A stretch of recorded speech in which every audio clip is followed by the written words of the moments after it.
تھوڑا وقت کے تجربوں سے اور تھوڑا انسانی زندگیوں سے میں نے یہ سیکھا ہے کہ انسان سب سے زیادہ پریشان دور طالب علمی میں ہوتا ہے، اور یہ وہ دور ہوتا ہے کہ اگر انسان میدان علم کو چھوڑتا ہے تو کئی امیدیں ٹوٹ جاتی ہیں۔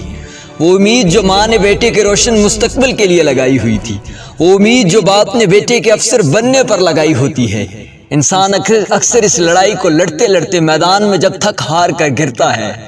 ارادہ ٹوٹتا ہے، واپس لوٹنے کا ارادہ باندھ کر لڑائی چھوڑ دیتا ہے، تو پھر آنکھوں کے سامنے ماں کی وہ امید نظر آ جاتی ہے، باپ کے وہ خواب نظر آ جاتے ہیں، اور پھر ہتھیار اٹھاتا ہے اور زندگی کی جنگ کو دوبارہ سے لڑنا شروع کر دیتا ہے۔ اور ایک بات یاد رکھنا کہ اگر تم زندگی کی اس جنگ میں سورما بننا چاہتے ہو تو ہر منفی کو خود مثبت کرنا پڑے گا، اپنے حصے کی لڑائی خود لڑنی پڑے گی، تمہیں خود پر پھینکی اینٹوں سے راستہ بنانا پڑے گا، راستہ صبر کا بنانا پڑے گا، عاجزی کا بنانا پڑے گا، راستہ محنت کا بنانا پڑے گا۔ لوگ سارے آئیں گے مگر تمہاری کامیابی کے بعد پہلے کوئی نہیں آئے گا، اور اس زندگی کا اصول ہے یہ قابلیت دینے سے پہلے انسان کو ٹھوک بجا کر چیک کرتی ہے۔ خوشی ملے گی تمہیں، اس سفر میں خوشی بھی ملے گی،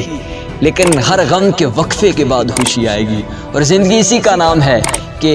غموں اور خوشیوں کے مجموعے کو اور اس تسلسل کو برقرار رکھ کے چلنے کا جس کو فن آ جاتا ہے اس کو زندگی جینے کا فن آ جاتا ہے۔ اور کہتے ہیں نا کہ جس حال میں جینا مشکل ہو اس حال میں جینا لازم کر دو، اور زندگی میں کبھی بھی مایوس نہ ہونا۔ جب بھی تھک ہار کر بیٹھ جاؤ نا تو خدا سے گفتگو کرنا،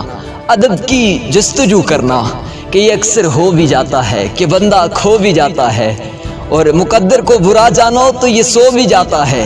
اگر تم حوصلہ رکھو، وفا کا سلسلہ رکھو، جسے حالق سمجھتے ہو اس سے رابطہ رکھو، تو میں یہ دعوے سے کہتا ہوں کہ تم کبھی بھی ناکام نہیں ہو سکو گے، اور